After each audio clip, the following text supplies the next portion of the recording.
بینەرانی خۆشەویستی بەرنامەی کۆمەڵە سوڕەوان سلااوێکی گەرمتان پێشکەش. دەزانن ناوچەکە بە دۆخی قەیراناوی سیاسی هەستیاردا تێدەپەڕێت. شەڕی غەزە و لێکەوتەکانی ئەم شەڕە و هەڵوێستی وڵاتانی تێوەگڵاوی ئەم شەڕە و هەروەها کاردانەوەی دەوڵەتی ئیسرائیل و ڕژیمی کۆماری ئیسلامی و هەڕەشەکانیان لە یەکتر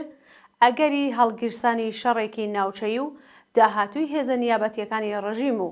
کاردانەوەی ئەم هەلومەرجە لەسەر دۆخی ناوچە و هەڵوێستی کۆمەڵە لەم بابەتانەوە کۆمەڵێ پرسیارن کە داوامان لە هاوڕێ حەسەن ڕەحمانپەنا ئەندامی کمیتەی ناوەندی کۆمەڵە کردووە کە لەم بەرنامەیە بەشدار بێت و وەڵام بە چەند پرسیارێکمان بداتەوە. هاوڕێ حەسەنم کاتت باش، سپاس بۆ ئامادەبوونن لەم بەرنامەیە. ئەم کاتەیە و هاوکارانتان باش، سڵاو هەیە بۆ بینەرانی تەلەڤیزیۆنی کۆمەڵە لە خزمەتان. زۆر سپاس. کاک حەسەن، تا ئێستا هەرکام لە ئیسرائیل و کۆماری ئیسلامی هەردووکیان یەکی دوو جار ڕاستەوخۆ لە جەرەوە بە موشک و بە درۆن وا هێرشی ئاسمانی تێکەڵچوون. ئەگەری درێژەی ئەو جۆرە بەرەو ڕووبوونەوانە چەندەیە؟ ئەگەر پێتان وایە خاو دەبێتەوە بۆچی و ئەگەر پێتان وایە پەرە دەسێنێت هۆکارەکەی چییە؟ ئەم کێشمەی کە هەیە کە کۆماری ئیسلامی و لەگەڵ ئیسرائیلی بەرەو پەلاماردان بۆ سەر یەکتر برد، لەڕاستیدا خۆی لە دڵی کێشمەکێشێکی قوڵتری ناوچەییە جێگای باس و لێکۆڵینەوەیە. بە باوەڕی من دوای ساڵی 92 دوای شەڕی یەکەمی خەلیجی فارس وەزئی مەنتەقەکە تووشی ئاڵوگۆڕهایەک بوو کە ئەوەی کە ئێستەیش هەیە کەماکان ئەتوانم بڵێم پەسلەرزەی ئەو ڕووداوانەیە و ئەو دابەشکاریەی کە پێشتر پێش ڕوخانی بلووکی شەرق یا شۆڕەوی سابق بوو تەقسیمکاریەک لە دنیادا کرا بوو، ئەو تەقسیمکاریە لە ساڵی 89 سەدەی پێشوودا بە نەمانی شۆڕەوی و بلووکی شەرقوانە تێکچوو. بە دوای ئەوەدا ئەمریکا هێرشی کردە سەر عێراق و ناویان نا شقڵپێدان بە نەزمی نوێ. کەسی وەکو فۆکامایەوە ئەوە پەیدا بوون وتیان ئەمە کۆتایی مێژووە، کۆتایی شۆڕەوی سابق یا رووسیایان بە کۆتایی کۆمونیزمیان بە کۆتایی مێژوو و سەرکەوتنی نێئۆلیبرالیزم دایە قەڵم. هەر ئەو کاتە زۆر کەس و ئەز جوملەی هێزە چەپ و سوسیالیستەکان وتیان کە ئەمە ئەگەر چی لەلایەکەوە نەمانی شۆڕەوی بۆ خۆی فشارێک دێنێت بۆ بەرەی چەپ و سوسیالیست، لە هەمان حاڵە گوشایشێکیش دەکاتەوە. لە عینی حاڵیشدا ئەو تێئۆریانش بە معنایەک وەکو بەڵقی سەری ئاو لێکات. ئەوە معلوم بوو کە بە ڕووخاندنی بلوچێکی سەرمایەداری نەمێژوو تەواو دەبێت نە تاریخ تەواو دەبێت. بە دوای ئەوەدا ئێمە شاهدی ڕووداوهایەکی تر هەین کە بە باوەڕی من هەر مربوطە بنەوە بەو دابەشکاریە، مربوطە بنەوە بەو تەقسیمکردنی دنیاە لە بینی زلهێزەکانە. یعنی دنیای ئەو کاتە کە ناویان نا دنیای یەکجەمسەری، ناویان نا دنیای هێژمۆنی ئەمریکا، ناویان نا سەرکەوتنی نێئۆلیبرالیزم بەسەر بە خەولی خۆیان بەرەی چەپ و سوسیالیست و کۆتایی مێژوو وردە عوارزەکانی دەرکەوتن. یەکێک لەوانە ڕووداوەکانی 11 سپتامبر بوو. یەکێکی کە لەوانە لێدان لە تاڵبان و ئەلقاعیدە و لە ئەفغانستان بوو. یەکێک لەوانە ڕووخاندنی ڕژیمی سەدام حوسێن بوو. ئەو کەڵەوە کێشیانەی کە ئەمریکا ویستی لەگەڵ ڕەقیبەکانی خۆی لە ناوچەکەدا لە ڕێگای بەستا هێزی نظامیەوە حەلیکە، بە بێگەڕانەوە بۆ کێشمەکێشایەکی سیاسی، بە بێگەڕانەوە بۆ ئەوەی کە سەهمی ئەوان لە کەیکی دنیا و بەتایبەت لە ڕۆژهەڵاتی ناوەڕاستە لە بەرچاو بگرێ، ئەوانە هەمووی ئەم ڕووداوانەی ئێستەی بە شوێنەوە هات. ڕووخاندنی سەدام حوسێن و ڕووخاندنی لایەنی تاالبان لە ئەفغانستانە هەردووکی بە نەفعی جەمهوری ئیسلامی تەواو بوو. هەردووکی ئەمانە ڕێگای خۆش کرد بۆ قەدەر قودرەتی جەمهوری ئیسلامی لە ڕۆژهەڵاتی ناوەڕاستە و بۆ جەمهوری ئیسلامی لەو ڕۆژەوە کە هاتە دەسەڵات بۆ خومەینی دژایەتی لەگەڵ غەرب، دژایەتی لەگەڵ فەرهەنگی غەرب و براچکۆلەی غەربیش لە ڕۆژهەڵاتی ناوەڕاستە کە ئیسرائیل بوو، یەکێک لەو ئەهدافە ئیستراتیژیانە بوو کە جەمهوری ئیسلامی نایە دەستوری کاری خۆیەوە و لە پێناوی ئەوەدا بە لێشاو سدووری انقلابی ئیسلامی هاتە دەستوری کاریەوە. لە شەڕی ئێران و عێراقا مەسەلەی ئەوەی کە قودس دەبێ ڕزگارکەین، ڕزگاری قودس لە کەربەلا و لە عێراقەوە دەگوزارێت، هێزی نیابەتی دروست کرد، بە میلیارد دلار هەزینەی کرد بۆ هێزە نیابەتیەکانی لە مەنتەقەکەدا و لە پەنای ئیسرائیلدا لە پەنای دەستی ئەودا حیزبێکیان دروست کرد کە ئەگەرچی چەند جار دەرگیر بوون لەگەڵ ئیسرائیلیەکان و لە ساڵی 1970 کە ئەمان ڕسمەن دەستیان کرد بە چالاکی لە ئەمەلەوە بوون بە حیزب الله پەلاماردان بۆ سەر ئەمریکایەکان پەلاماردان بۆ سەرغەرب ئەمانە جزوی ئەو سیاسەتە بوو کە جمهوری ئیسلامی پەیڕەویە کرد دیارە پێشتریش ناسیۆنالیزمی عەرەب دژایەتیان دەکرد لەگەڵ دنیای غەرب و ئەوانە بەڵام ناسیۆنالیزمی عەرەب دوای مەرجی ناسر و دوای ئەو سوڵحەی کە لەگەڵ ئیسرائیل دەستیان پێکرد ئەمەلەن شکستیان خوارد نمونونەکانی تری لە سووریەدا لە عێراق ئەوانە هەر ئەمەلەن بە جێگایەک نەگەیشتن و بەتایبەت دوای ئەو ڕووداوانەی کاتنە پێشەوە دەمەوێت ئەوە بڵێم کە ئەم کێشمە کێشانە هەڵەیە کە ئێمە فقط بین لەسەر حوتی ئۆکتۆبر و لە شەڕی ئیسرائیل و لە پەلاماری حماس بۆ سەر ئیسرائیل ببینینەوە ئەمە کێشمە کێشمێکی قوڵترە ئەمە پایەیەکی دەیان ساڵە و بگرە لە دروستبوونی ئەگەر بە مەسئلەی فەلەستین و ئیسرائیلی مەربوطکەینەوە بە مەسئلەی دروستکردنی ئیسرائیل لەسەر خاکی وڵاتانێکی تر مەربوطە بێ بە شەڕهایەکی عەزیم مەربوطە بێ کە لە 1960 لەگەڵ چەندین وڵات وە شکستی پێهێنان بەوانە و هەموو کەس دەزانێت ئەوە لە واقعدا بەرتەری تەکنۆلۆژیا و بەرتەری نظامی غەرب بوو لە بەرابەری شەرقدا ئەمەی کە دواتر ڕوویداوە ئەمەشی کە پای جمهوری ئیسلامی کێشە ئەم کێشانەوە لەسەر ئەو بەستێنە قابلی لێکدانەوە و هەڵسەنگاندنە لە دڵی ئەم ڕووداوانەیە دەتوانین بڵێن ئەم بەرکەوتانەی کۆماری ئیسلامی و ئیسرائیل بەرکەوتەهایەکی ئیجتناب ناپەزیر بوون بۆچی ئیسلام ناپەزیر بوون بە دەلیلی ئەوەی کە ئیسرائیل ڕاستەوخۆ خەریکی کۆتاکردنی دەستی جمهوری ئیسلامی لە ڕووداوەکانی ناوچەکەدایە جمهوری ئیسلامی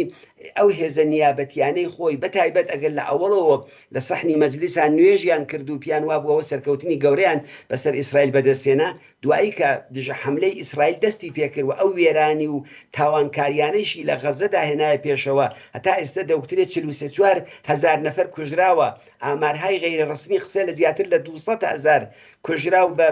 بە برسێتی بە هەژاری بەشەڕ لە ژێر ماڵ دار و پەردووەکانە ماونێتەوە هەمووی ئەمانە پایەکی دێتە سەر جمهوری ئیسلامی ئەوە بە چەکوچۆڵی جمهوری ئیسلامی ئەو شەڕانە دەکرێت بە پارەی جمهوری ئیسلامی بۆ ئەو شەڕانە دەکرێت بنابەرین معلوم بوو کە نەهایەتەن لە بینی جمهوری ئیسلامی و لە بینی دەوڵەتی ئیسرائیلە بەرکەوتە دروستە بێ داهاتوەکەی چییە بێ من تەسەورم ئەوە نییە کە لە فاصلەیەکی نزیکی کە چاوەڕوانی دەکەین ئەم شەڕ و کێشمە کێشانە کۆتاییان پێدێ پێم وابێ ئیدامەی دەبێت بەڵام شکڵەکانی بە باوەڕی من بەشێکی ڕووداوەکانی ئەمریکا و ئەو انتخاباتەیە کە هەفتەی داهاتوو لە ئەمریکای لە ئارادایە تەعینی تەکلیفێک بە معنایەک بۆ خودی ئەم شەڕە دەکات ترامپ بێتە سەرکار من نام وایە ئیسرائیلی جەریتر دەبێت مەجای زیاتر بۆ خۆی دەبینێ بۆ ئەوەی کە بڵێن با بە دەوڵەتێکە بۆ خۆی چیەکە با بۆ خۆی بیکە وەکو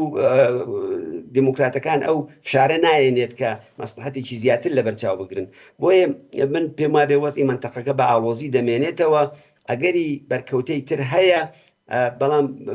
بەستەجیشی بەوە هەیە کە مەسلحەتی زلهێزەکانیش لەکوێدایە تا چەندێک هەوساری ئیسرائیل ئازاد دەکەن لەو جنایەت و کوشتارانەی کە دەیکات و تا چەندێک جمهوری ئیسلامیش کنترۆڵ دەکەن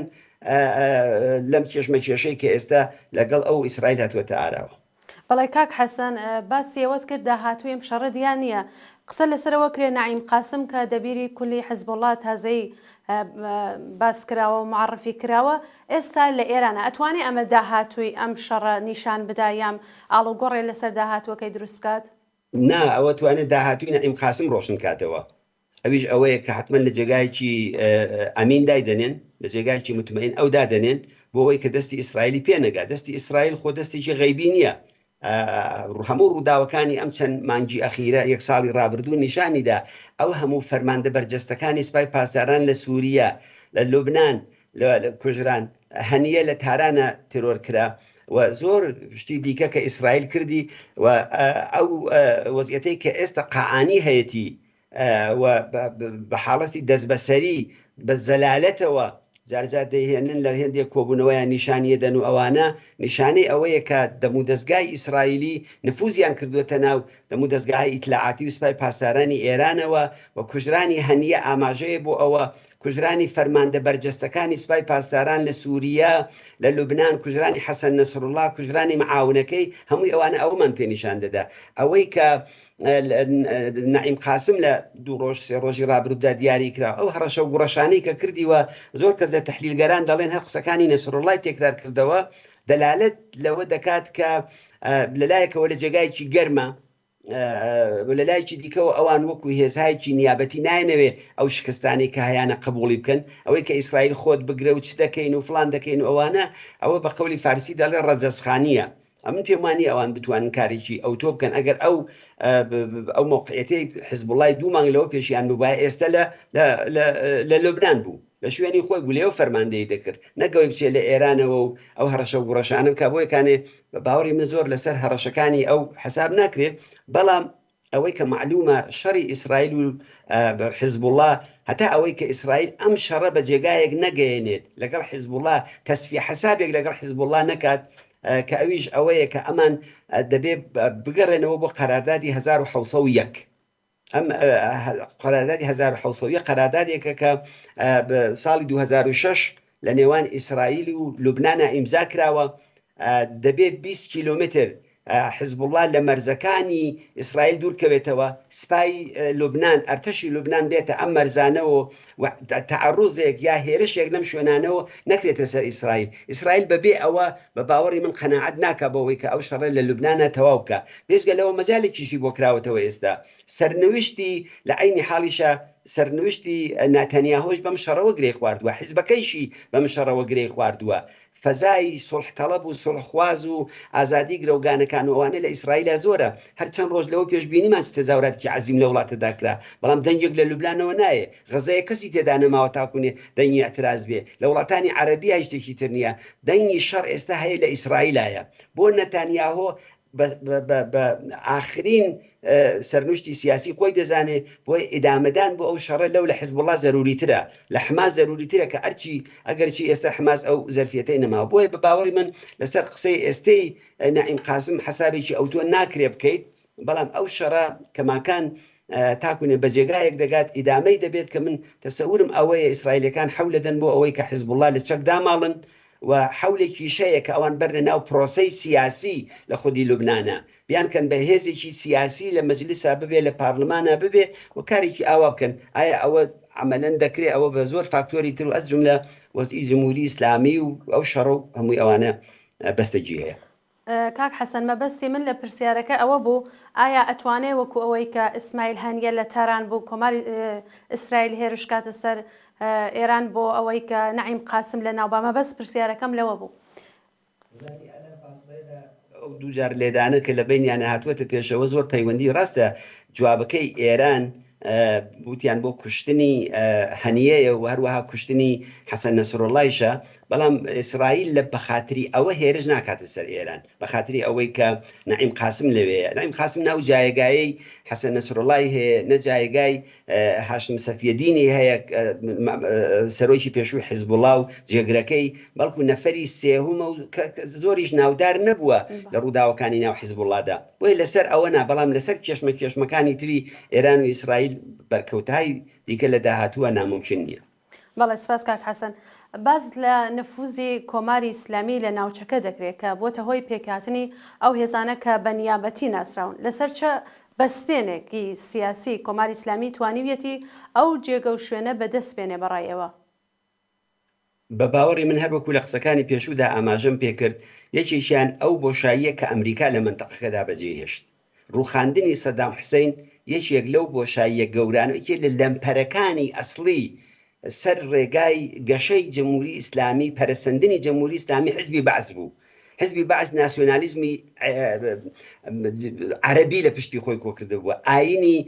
سونەی لە پشتی خۆی بە معنای کۆکردووە سونیەکان عەرەبستانی لەگەڵ بوو کوێیتی لەگەڵ بوو ئۆردۆنی لەگەڵ بوو وڵاتانی تری لەگەڵ بوو بە یەک معنە لەمپەرێکیش بوو بۆ ئەوەی کە پەرانەوەی ئێرانیشی بۆ ئینتێدا بێت بۆ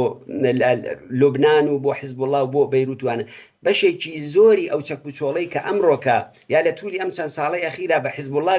گەیشتووە و قسە لە 150,000 تا 200,000 موشەی درێژماوە و کورتماوە و ئەوە دەکرێت کە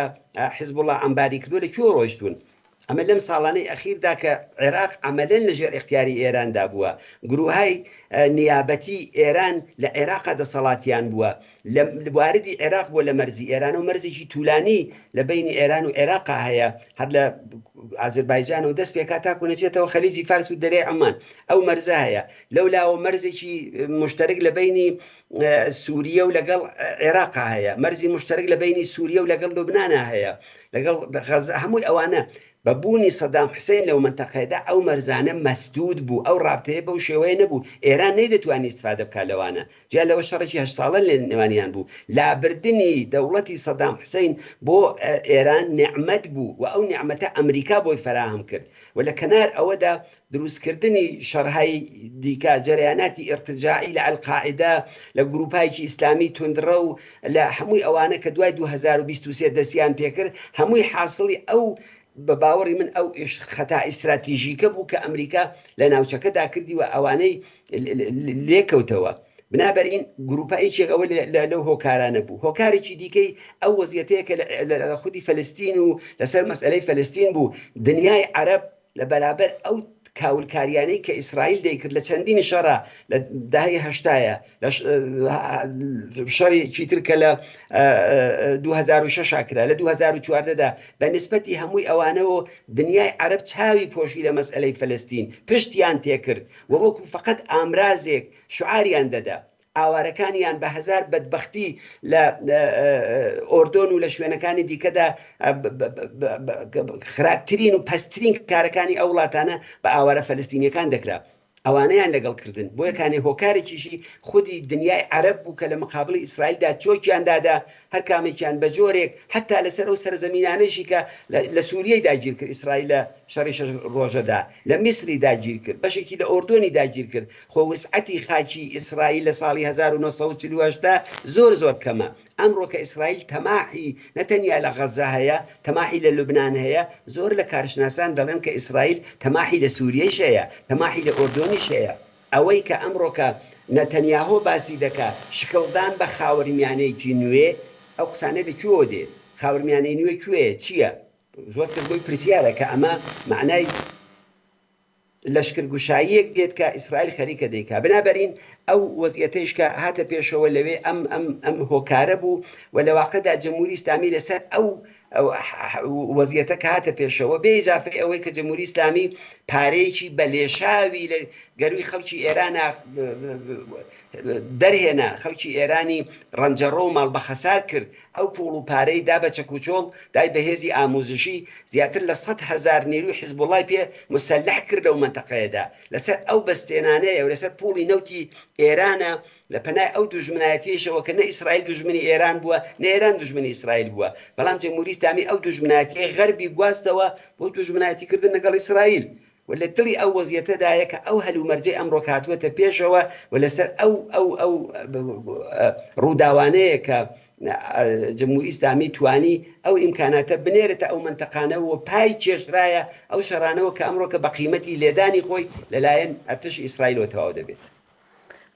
پارەی بۆ هێزە نیابەتیەکان زیاد کردووە وەکو ئاگادارن پشکی هێزەکانی بەرگری 200% زیادی کردووە ئایا پێتان وایە ئەمە واقعان بۆ هێزی بەرگریە یان بۆەوەی کە بۆ هێزە نیابەتیەکانی دەرەوەی خۆیەتی زانی ئەوەی کە لە بودجەی ئەم ساڵی داهاتوودا لە دەوڵەتی پزیشکیانە 200 بەرابەر زیادی کردووە تەبعەن بەشێکی بۆ خودی ناوخۆیە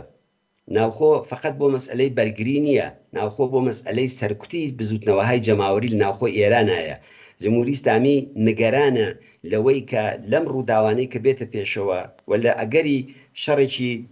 قرستر لە نێوان ئێران و ئیسرائیلدا جمهوری ئیسلامی زەعیف بێ خەڵکی ئێران پەلامار بەرێتە سەری جمهوری ئیسلامی دەوێت بە پوڵ و پارە دەوێت بە ئیمکاناتێک کە هەڵی دەڕێژێ لە بەردەم هێزەکانی سپای پاسداران و بەسیج و بەکرێگیراوانی تریدا بەوە پێش هەموو شتێ شەڕی خەڵکی ئێرانیان پێ بکە بێزگەلەوە ئێستا ئێران دەرگیری شەڕێکیشە لەگەڵ ئیسرائیل هەر ئەو چەند شەوی ڕابردووە کە ئیسرائیل لێداوە قسە لەوەیە کە بەشێکی بەرچاو لە ئیمکاناتی دیفاعی ئێران بۆ ئاسمانی ئەم وڵاتە لە بین چووە پێت وایە مەسەلەن ئەو ئێسێسەدانەی کە لە رووسیەی کڕیوە بە قیمەتێکی کەم هەرکام لەوانە قسە لەسەرەوەی میلیارد و ئەوانەیە کە بەدەست جمهوری ئیسلامی گەیشتووە لە بینچوونی هەردانێک لەوانە بە موشەشێک چ زەرە روزیانێک دەگەێنێ پێگەی دروستکردنی موشەکەکانی پێگەی ناوەندی دروستکردنی درۆنەکانی ئەوەی کە دەیڵێن خۆ نە جمهوری ئیسلامی خۆی حقیقەتەکە باسەکە لە تەرەفی ئەو لاشینێک بۆیە من لام وایە ئەو بودجەیە هەم بۆ ئەم بەشە لە حاڵەتی دیفاعی خۆیەتی هەم سەرکوتی خەڵکی ئێرانە و لە هەمان حاڵیشدا من تەسەورم ئەوەیە کە بەشێک لەمە بۆ هێزە نیابەتیەکانیشی بەکاری دێنێ وەختی خۆی حەسەن نەسروڵڵا دەیکوت لە پێچەکەی سەریەوە هەتاکوونێ پوشاکی منداڵەکانیان ئێران بۆیان تەمینەکات هەر بەکرێگیراوێکی کە ئەوان بوویان و پیان دەکوت شەڕکەر و فلان و ئەوانە هەر کەس دەوانە $1000 مانگانە حقوق بوو حقوقی کاریگەرێک لە ئێرانە دە 12 ملیۆن تمەنە دەکا بە $200 یا شتێکی لەو حەدەدا بەڵام $1000 بۆ ئەوان دەنات دەی معلومە ئەم بودجەی نظامیە هەم لە عەلەیهی ناوخۆ بەکاردێ هەم لە عەلەیهی دەرەوەش بە باوەڕی من جمهوری ئیسلامی بۆ هێزە نیابەتیەکانیشی پێ تەقویە دەکات. بەڵێ زۆر سپاس کاک حەسەن کۆماری ئیسلامی ئیدعای ئەوە دەکات کە زیاتر لە هەر دەوڵەتێکی عەرەبی و ئیسلامی پشتیوانی ئامانج و ئارمانی خەڵکی فلستین بووە جارێ با لە دەور و نەقشی دەوڵەتانی عەرەبی بگەڕین بە دیاریکراوی دەستکەوتی پشتیوانی کۆماری ئیسلامی لە ماوەی 45 ساڵی ڕابردوودا بۆ خەبات و بۆ ئامانجی خەڵکی فلستین چی بووە؟ دەزانی پێش هەموو شتێک خەباتی خەڵکی فەلستین خەباتێکی ڕەوایە خەباتێکی حەقوازانەیە خەباتێکی عادڵانەیە خەباتێکە بۆ مافی بەدەستهێنانی حەقی ژیان بۆ دیاریکردنی مافی چارەنووس هەروەکو ئەو وایە کە ئەمڕۆ کە کەسێک بڵێ ئەو مبارزەی کە خەڵکی کوردستان دەیکا ناڕەوایە ممکنە کەسێک بێ مەسەلەن ڕقی لەم حیزب و لەو حیزب بێ ئەوەی پێخراپ بێ ئەوە خۆی دەزانێت بەڵام ئایا حەقی خەڵکی کوردستان هەیە مافی بەسەر چارەنووس و سەرنوشتی خۆیانە بێ ئەگەر ئەوەیە بۆچی ئەو مافە بۆ ئێمە ڕەوایە بەڵام بۆ هاوماڵەکەمان ڕەوانیە من زۆرم پێسەیرە کەسانێک بە ناوی تێکۆشەی کورد بە ناوی فعالی سیاسی لەم ڕووداوانەدا حماس و لەگەڵ فەلەستین یەک جیان ناکەنەوە حزب الله لەگەڵ خەڵکی لوبنان جیان ناکەنەوە ڕەوتە کۆنە پارێزە ئیسلامیەکان جمهوری ئیسلامی ڕقی جمهوری ئیسلامی یەکەن بەڕق لەگەڵ خەڵکی فەلەستین ئەوە زۆر هەڵەیە خەڵکی فەلەستین مبارزەکەیان بەرحەقە لە 48ەوە تاکوونە ئێستا ئەم خەڵکە قەتلی عام دەکرێن ئەم خەڵکە 1000 ڕێگایان گرتە پێش ئەخۆ عەرەفات چی نەکرد بە هەموو شتێک تەنەزولی کرد ئیسرائیلی بە ڕسمیەت ناسی چووە پەیمانی ئوسلۆوە لە سەردەستی کلینتۆن لەگەڵ ئیسحاق رابین و شیمۆن پرێس دەستیان ناو دەستی یەک بۆی سوڵحکەن چێ نەهێشتە و سوڵح سەر بگرێت ئەوە تندڕەوەکانی ئیسرائیل بوون ئەوە ناتانیاهۆ ڕفێقەکانی بوون کە ئەو سوڵحیان تێکدا و حتا ئەو کەسەی کە ئیسحاق رابینی کوشت هەموو بەڵگەکان لەسەری هەیە جوانێکی توندئاژۆی ئیسرائیلی بوو کە سەر بەو لایەنە توندڕەوەکانی ناتانیاهۆ ئەوانە بوو وەختێک کە سوڵح کرا ناتانیاهۆ لە جێگایە کە دەڵێ ئێمە تەواو بووین بەڵام بە دەستپێکی ئەو شەڕە ئەوان بوژانەوە بۆ یەکانێ قازانجی جمهوری ئیسلامی بۆ خەڵکی فەلەستین نەتەنیا قازانجنە بووە هەمووی موسیبەتە بۆ یەکانی هەڵسەنگاندنی جنبشی خەڵکی فەلەستین لەگەڵ جمهوری ئیسلامی لەگەڵ تاوانکاریەکانی لەگەڵ دەخاڵەتەکانی هەڵەیەکی کوشەندەیە و بڕێ کەس خەریکن ئەمە دەکەن لەو ڕوانگاوە دیفاعەکەن لە ئیسرائیل دیفاعەکەن لە 42,000 خەڵکی بێتاوان کە وتم ئامارەکان قسە لەسەر سەرەوەی 250,000ەکە دیفاع دەکەن لە 17,000 منداڵی فەلەستینی کە قەتڵی عام کراوە دیاردەی جمهوری ئیسلامی ئەوەی جمهوری ئیسلامی چی کرد جمهوری ئیسلامی مەسئلەی فەلەستینی وەکو ئەبزارێک لە ناو وڵاتانی گەندەڵی عەرەبیدا بەکارهێنا لەسەر بەستێنی وڵاتانێکی دیکتاتۆری کە خۆیان لە جمهوری ئیسلامی خراپترن ئەم وڵاتە دیکتاتۆرانە کە مەسئلەی فەلەستینیان کرد بە دەستمایی سڵح و سازش و تەوافق و پوڵ پەیداکردن و لە کوریدۆرەکانی بەستا سڵح و لەگەڵ ئەمریکا و کوێ و ئەوانە خوانیان تێدا ئەمن کرد مەزڵومترین ملت لە توانم بڵێم لە دنیادا لە کوردیش تەنانەت ستەملێکراوتر خەڵکی فەلەستینە بۆیە جمهوری ئیسلامی نەتەنها دۆستی فەلەستین نییە نەتەنها یارمەتی بە دۆزی فەلەستین نەکرد نەتەنها یارمەتی بۆ سەرخستنی جەرەیاناتی حتا کوونەوانیش کە تەرەفداری خۆی نەبوون کردنی بە ئەبزار دیمان چۆن دەستی لێ هەڵگرتن دیمان چۆن پشتی چۆڵکردن دیمان لە ڕووداوی هەفتەی ئۆکتۆبردا کەوتیان نەخێر ئەوە خۆ ئێمە ئاگامان لێ نەبووە بۆی کە پای خۆ بچێشێتەوە دەرەوە لەو کێشانە بەڵام ئیسرائیل وازی لێ نەهێنا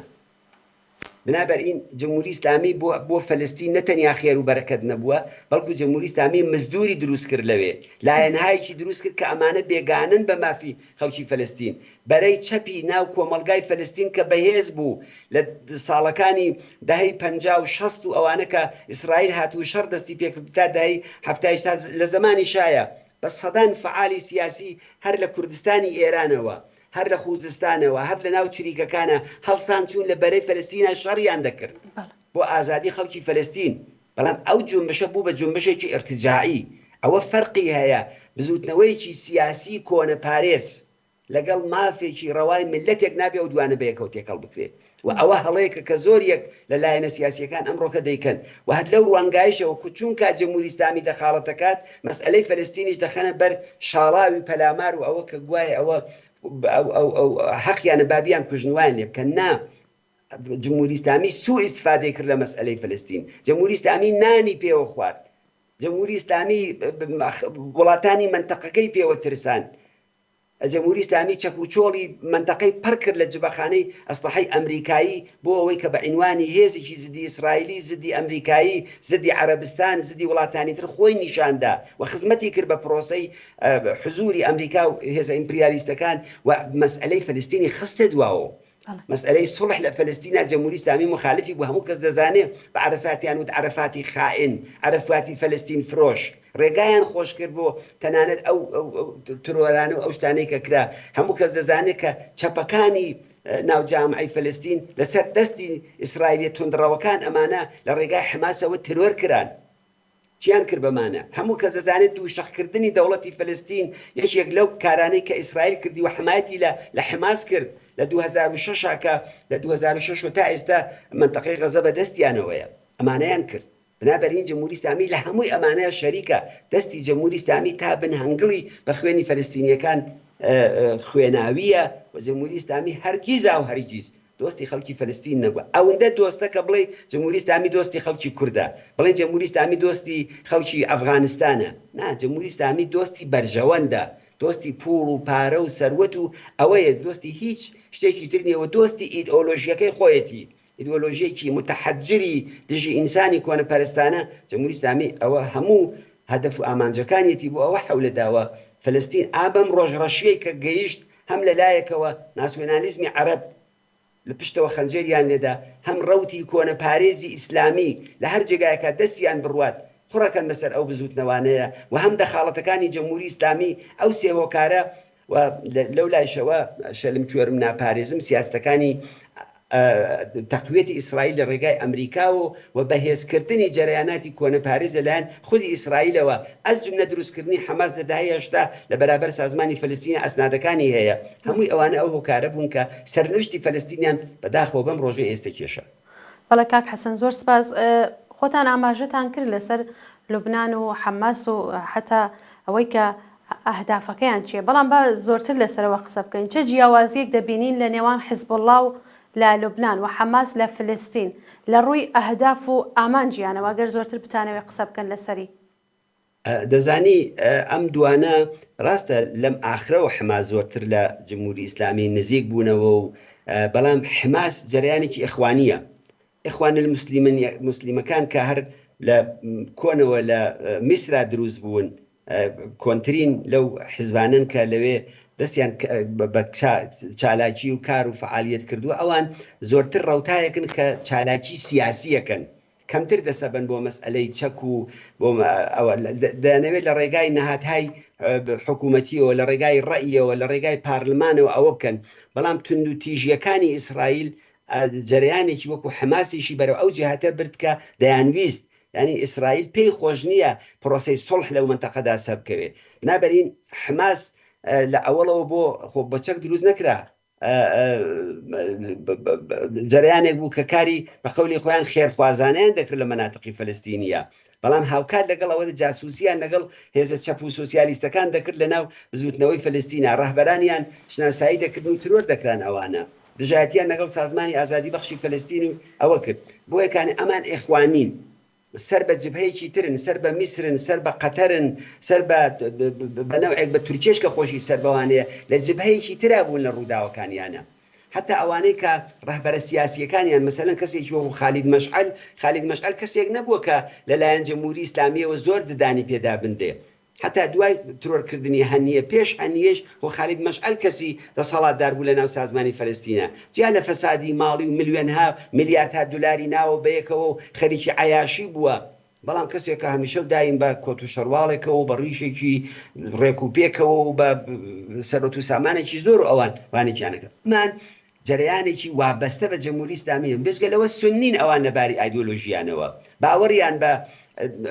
مەسهەبی شیعە و ئەوانە نییە بەڵام حیزبوڵات دەق و دەق پێچەوانەکەیەتی حیزبوڵات دروستکراوی جەمهوری ئیسلامیە حیزبوڵات سازمانی ئەمەل بوون دوو دانە جەرەیانی ئیسلامی بوون کە دوای ئەوەی کە موسا سەدر چوە لیبی و دەڵێن لەوێ لە دەورەی قەزافیدا تێدا برایە هەر لێرە پێشەوەی بڕوا لە ناویان بردووە کێ لە ناوی بردو جوزیاتەکەی فعلەن تا ئێستاش معلوم نەبووە لە ساڵەکانی هەشتای میلادیەوە تا ئێستاوە 40 ساڵە بەڵام ئەم ڕەوتە لە واقع لە تەوافقی دوو جەرەیانی ئیسلامی ئەمەل و حزبێکی ئیسلامی دیکە دروستکران کە ئەم ڕەهبەرەی ئێستای نەعیم قاسم خۆی بەشێک لەو ڕەوتانە بووە لە ئەو ڕەوتی حزبە ئیسلامیەکە بووە کە دوای لەگەڵ ئەمەلایەکەکردنەوە ئەمان هەر لە ڕۆژی ئەوەڵەوە جەرەیانێکی شیعە بوون سەر بە جمهوری ئیسلامی بوون هەر لە ڕۆژی ئەوەڵەوە جمهوری ئیسلامی دەستی تێبردوون حەسەن نەسڕڵڵا بردویانەتە ئێران لە حەوزەهای عیلمیە لەوێ بە عنوانی تەلەبە دەرسی خوێندووە ئاموزشیان داوە هەر وەکو ڕەهبەرانی ئێستەی شاخەهای مختلفی گروپای ئیسلامی لە عێراقا ئەمانە وەختی خۆ جوزی سپای بەدر بوون لە منتەقەی لای پیرانشار و ئەوانش مەقەڕات و بارەگا و شوێنەکانیان بووە لەو شوێناندا ئاموزشیان دیوە هادی عامری ئەوەی ئەبوو مهندس کە لەگەڵ قاسمی سولێمانی کوژران ئەمانە ئەو ڕەهبەرانە بوون کە لە ئێران ئاموزش حتا لە خانەی پاسداران لە تاران و لە شمالی تارانە جێگە و ڕێگان هەیە بەشێک لەمانە ژنەکانیان ئێرانیە لەگەڵ ژنی ئێرانی زەواجیان کردووە ئەم جەرەیاناتەی تر ئەمانە زەوبن لە وەلایەتی فەقیدا ئەمانە خومەینی بە ڕەهبەرە زانن خامنەیی بە ڕەهبەری جامعەی موسلیمینی دەزانن شیعەن بۆ خۆیان شیعەی ئەسنا عەشەری 12 ئیمامین و لەو ڕێگایشەوە جمهوری ئیسلامی چەک و چۆڵ و پارە و ئیمکانات و حقوقی مانگانە و هەموو شتێکی بۆ بڕیونەتەوە بەڵام حماس وانە بووە حماس لەم ساڵان لەم ئەخیرەدا لەم ڕووداوانەی کە لە چەندێک لەوە پێشەوە خەریک بوون بۆ ئەم حملە خۆیان ساز کردووە چەک و چۆڵی ئێران و ئیمکانات و ئەویش بەشێک لە ناو حماساوا بوون ئەینا حتا خودی هەنیە جزئی و کەسانە نەبوو کە زۆر وابەستە بێ بە ئێران ئیسماعیل هەنیە ئەوە ئەویترمان باس کرد بۆ لەم دوایەنەدا ئەو شەرادەی کە هاتە پێشەوە بەتایبەت لە دوای ئەم ڕووداوانەدا کەسانی وەکو یحیا سنوار و محەممەد زەیف و ئەمانە زۆرتر باڵی شەرخواز و باڵی مەقاومەتەکە بوون بەجێ کارە سیاسیەکە ئەمانە زۆرتر احتیاجیان بوو و ئەم دوولایەنە بەیەکەوە فەرقیانەیە ئێستەش بەیەکەوە فەرقیانەیە بە باوەڕی من ئەوەی کە ئێستا بەلای ئیسرائیلیشەوە گرنگترە جیا لەوەی کە ئەو بەڵای بەسەر حماس هاتووە بەڵام بۆ ئیسرائیل مهم حیزبوڵایە حیزبوڵا بەشێکە لە جمهوری ئیسلامی پادگانێکی جمهوری ئیسلامیە بە 100,000 نیروی مسلح و بردوێتی لەوێ دایناوە بە 200,000 موشکەوە لەوێ زەخیرەی کردووە و شعارەکەشی نابودی ئیسرائیلە بەڵام حماس ئەوە نەبوو حماس ئێستش ڕەهبەرەکانی لە قەتەرن لە عەرەبستانی سعودین قسە لەوەی لە میسرن لە شوێنەکانی دیکەن بەڵام ئەو بەشەی شەڕکەرەکەیان و ئەو بەشەی کە بەرحاڵ خۆیانیان بە ئەوە دەزانی وەسیەتەکەی یحیا سنوار هەیە کە خوێنی ئێمە دەبێت جاری بێ بچێتە ناو جەستەی هەر گەنجێک وەرلاوێکی فەلەستینیەوە تۆڵەمان بکەنەوە ئەوانە بەڵام بۆ ئەوانی تر ڕەهبەرە سیاسیەکانیان ئەوە نەبوون ئەو بەشەیان ئەوە بوون و ئەوە جیاوازیەکانیانە و بە نەزەری من جمهوری ئیسلامی حتا ئەو قسەیە من پێم وابێت ڕێگای تێچێ حماس حملەی 7 ئۆکتۆبری لە ئێران شارد بێتەوە ڕێتێکی ئەوە بۆچی بەشێکی بۆی کە دەیانزانی کە جمهوری ئیسلامی نفوزی ئیسرائیلی زۆر تێدایە ڕووداوەکانی چەند ساڵی ڕابردوو سانتریفیوژەکانیان ترۆری ڕەهبەرانیان نیگەران بوون لەوەی کە جمهوری ئیسلامی گزارشیان بداتەوە بە ئیسرائیل و ئەو شتانە بقەومێ بەڵام بۆ حماس بۆ حیزبوڵا وانیە حیزبوڵا بەشێ لە سیستمەکانی جمهوری ئیسلامی بووە لە هەر بابەتێکەوە بە باوەڕی من ئەوە جیاوازیەکانیان بۆ زۆرتر. بەڵێ زۆر سپاس کاکە حەسەن دەوری ئەمریکا لەو کێشەدا چیایە جیاوازیەک لە نێوان بەرژەوەندی دەوڵەتی ئەمریکا و حیزبی دەسڕاستی لیکۆت بە سەرۆکایەتی نەتانیاهۆ بەدی دەکرێت ئەگەر هەیە بەرامبەر بە کۆماری ئیسلامی لە چیدا خۆی دەنوێنێ بەڕایەوە زانی ئەمریکا وەک زلهێزێک لە دنیادا ڕەفتارەکە ئەمریکا ئەگەر ئەمڕۆکە لێرە لە خاوەرمیانە دەرگیرە سنتکام و فەرماندەهی ناوەندەکانی هێناوەتە ئێرە هێزی دەریایی خۆی تەقویەت کردووە چەترباسای ئەمریکایی هێناوە بە سەدان فڕۆکەی هێناوە بۆ دیفاع لە ئیسرائیل بەڵام لە بیرمان نەچێ ئەمریکا لەگەڵ وەکو لە ناو ناتۆیە لەگەڵ ڕوسیەش دەرگیرە ئەمریکا لەو لاو لەگەڵ چین دەرگیرە ئەمریکا لەگەڵ ئیتحادیە ئوروپا لە شەڕ و کێشمە کێشایە ئەگەر ترامپ بێتە سەرکار معلوم نییە ڕابطەی ئەمریکا لەگەڵ وڵاتانی اتحادیە ئوروپا چی لێ دێ معلوم نییە کێشەی چین و لەگەڵ ئەمریکا چی لێ دێ ئیسرائیل لە چوارچێوەی خۆپارێزی خۆیدایە بۆیە ئەم دوانە لە دوو ئاستی بە باوەڕی من جیاوازە دەبێ هەڵسەنگاندنیان بۆ بکەیت ئەمریکا بەرژەوەندهایکی وەسیعی لە ڕۆژهەڵاتی ناوەڕاستە هەیە لە خودی ئێرانە ئەمریکا بەرژەوەندی هەیە لە قەتەرە لە ئەبوزەبیە لە وڵاتانی ترا لە میسرە لە عەرەبستانی سعودیە لە هەمووی ئەمانە ئەو بەرژەوەندی هەیە ئیسرائیل لە لوبنانە ئەمریکا پێی خۆش نییە وەزیەتە لە لوبنانە ئێستا بێتە پێشەوە و لوبنان بەرەو شەڕی پێشرێ کە بەشی مەسیحی نشینەکانیشی بچێت نا ئەو شەڕەوە نە ئەمریکا پێی خۆشە نە اتحادیە ئوروپا پێی خۆشە بەڵام ئیسرائیل پێی خۆشە ئەوانە داگیر بکە ئەو تەناقز و کێشمە کێشانەی کە لە بینی نەتانیاهۆ و لەگەڵ بایدێنا هەیە لەسەر ئەو جیاوازی بەرژەوەندیەکانن ئەم بەرژەوەندێکی منتەقەیی هەیە ئەو شەڕەیە لە دەوروبەرەکەی وڵاتەکەی خۆی تێدا ئەمن کاتەوە بەڵام بەرژەوەندی ئەمریکا هەر لە کانەدا و بەرژەوەندی تێداەتی هەتاکوونێ ژاپۆن هەتاکوونێ ئاسیای جنوبی شەرقی هەتاکوونێ ڕووسیە و وڵاتەکانی دەوروبەری و لەهێستان و ئەو شەڕەی کە ئێستا لە ئوکراینا هەیە پسکەوایە ئەمریکا لە ئاستێکی سەرەوەتریشا سیاست دەبینێ لە ئاستێکی بانتریشا بەرژەوەندی هەیە بەڵام کە دێتە سەر ئێران ئەمریکا بەرژەوەندی زۆری لە ئێرانە هەیە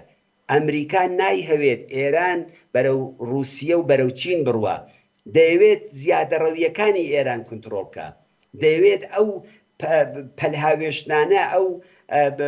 بۆمب هاوێشتن و بە قەولەی دەڵێن جوتە هاوێشتانەی ئێران کنترۆڵ بکە دەیەوێت بەری ئەوانە بگرێت دەیەوێت ئێران دەستەمۆ بکە دەیەوێت ئێران ببێتەوە بە حافزی خەلیج و ببێتەوە بە ژاندارمی خەلیج بەڵام بەبێ ئیدئۆلۆژی جمهوری ئیسلامی بەبێ ئەوەی کە بڵێ ئیسرائیل دەڕوخێنم بەبێ ئەوەی بڵێ عەرەبستان فاسدە و بەبێ ئەوەی بێ حیزبوڵڵا ئاوا دروست بکات و وڵاتێکی دەستەمۆی ئارامی دەوێت کە بتوانێت بەرژەوەندی اقتصادی و سیاسی و ئەمنیەتی و هەموو شتێکی بۆ پارێزێ ئێران ئەوە ناکا ئێستا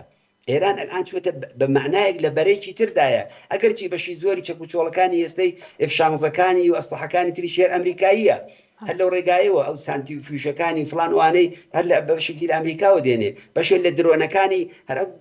ماوانە معلوم بوو تاجرەکان لە کانەدا و خەریکن بە ناوی شرکەتایەک ناونووسیان کردو و قەتەعاتی ئەمریکاییە دەیان ئەمریکا خەریکە ڕۆژانە ئەوانە تەحریم دەکا بۆچی ئەوانەکە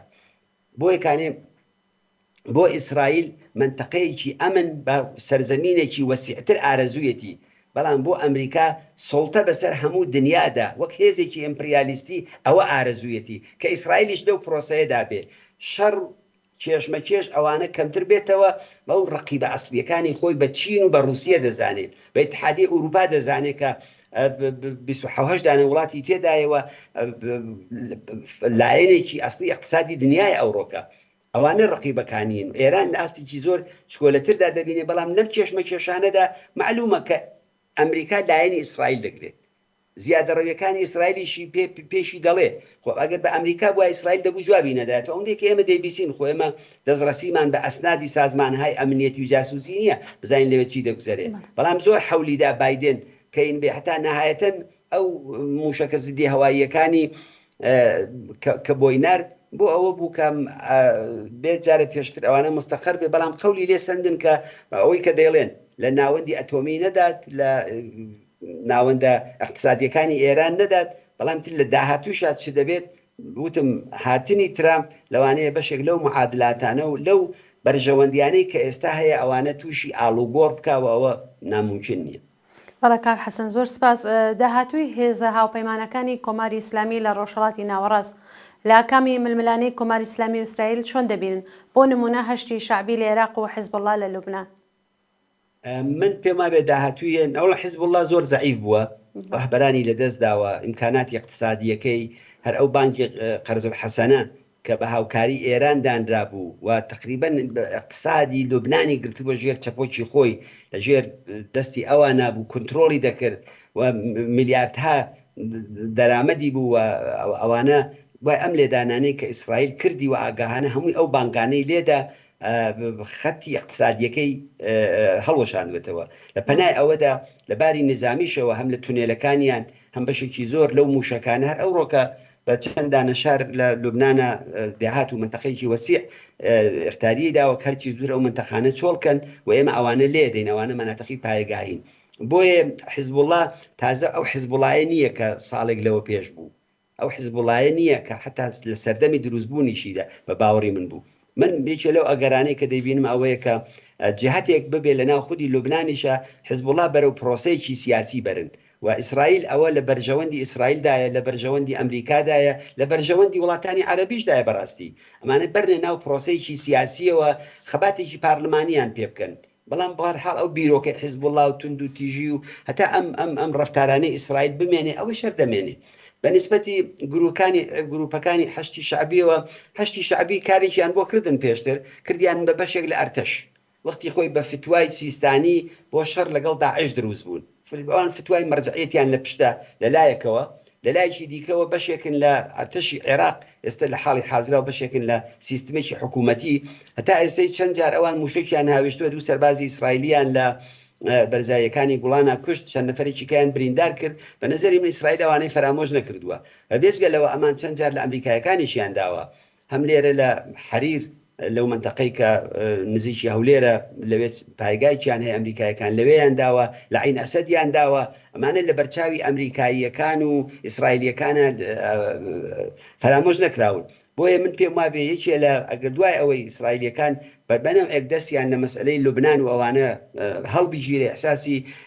ئەوە بکەن کە لەوێ خەتەری موشک خستن بۆ شمالی ئیسرائیل و کوشتنی ئیسرائیلیەکان و ئەو هەڕەشە کەمکەنەوە بە باوەڕی من لە حەشتی شعبیش دەدەن من داهاتووی کولی ئەو گروپانە بەشێکی زۆری بە جمهوری ئیسلامی و بەسراوە تەزعیفی جمهوری ئیسلامی چ لە نەتیجەی خەباتی ناوخۆی خەڵکی ئێرانە بێت سەری دەرەوەی نەپەرژێ چ لە نەتیجەی شەڕ و کێشمەکێش و لێدان لەگەڵ ئیسرائیلا بێت تەزعیفی بکە و نەتوانێت وەکو جاران ئەو یارمەتی تەدارکاتی تەسلیحاتی مادی ئەوانەیان پێ بگەێنێ ئەمانە هەرچی زیاتر بەرەو پرۆسەی حەلبوون لە ناو سیستمای خۆیان نادەڕۆن لە عێراقیشە ئەوە ممکنە وەیکێ لە ئەگەرەك بەهێزەکان ئەوەی لە داهاتوی عێراقا بۆیە خارج لەوەیش لێدانیان چ لەلایەن ئەمریکاوە چ لەلایەن ئیسرائیلەوە زیاتر تەزعیفیانەکە ڕۆحیان لە دەست دەدەن هێزەکانیان پرژ و بڵاوەکەن و بەو شکڵا مانەوەی ئەم هێزانە لە منتەقەدا وەکو جاری جاران جمهوری ئیسلامی وەکو جاران نەماوە بۆ خۆی چ بگا بەوەی کە ئێستا هێزە نیابەتیەکانی بۆیە من پێم وابێ زەعیفبوونی ئەمان و هەروکوتیشم بچوون بەرەو پرۆسەی سیاسی یەکێ لە ئەگەرە بەهێزەکانەکە من پێشبینیم ئەوەیە بووی بەڵێ کاک حەسەن دیارە لەو کاتەوە کە ئەو کێشانە تند بوونەتەوە بەتای بە دوای 7 ئۆکتۆبر و هێرشی حەماس بۆ سەر ئیسرائیل لەناو ئۆپۆزیسیۆنی ئێرانیش جیاوازی لە هەڵوێست و بۆچوون پەیدا بووە ئێوە ئەو جیاوازیانە چۆن دەستەبەندی دەکەن کۆمەڵە و حیزبی کۆمۆنیست ئێران لەسەر ئەو بابەتە لەکوێوە ڕاوەستاون دەزانی تاو جێگای بەو جیاوازیانە ئەو ڕووداوانە مەسەلەیەکەیە کە شەڕ بە یەک معنە تەعیین کونەندەیە یعنی یەکێ لەو تندپیچە مهمانە لە ڕووداوهایەکی منتەقەیی جیهانی چوزانم وڵاتی دادێتە پێشەوە شەڕە ئێمە مەسەلەن نمونەی جیهانیەکەی تماشا بکەین ئەوەی کە ئەحزابی سوسیال دموکرات یا سوسیال دموکراتەکانی تووشی ئەزمەیەکی گەورە کرد شەڕی یەکەمی جیهانی بوو ئەو کاتە کەسێکی وەکو کاوتسکی ئێستاکوونێ لە ژیاندا مابوو و دوای مارکس و ئێنگلس و کەرفێقی ئەوان بوو ئەگەرچی هەر لەو دوای ئەوان وردە انحرافاتێک لە فکر و بۆچوون و ئەوانەیدا دەرکەوت بەڵام یەکێک لەو شتانەی کە سوسیال دموکراسی بەرەو انحتات برد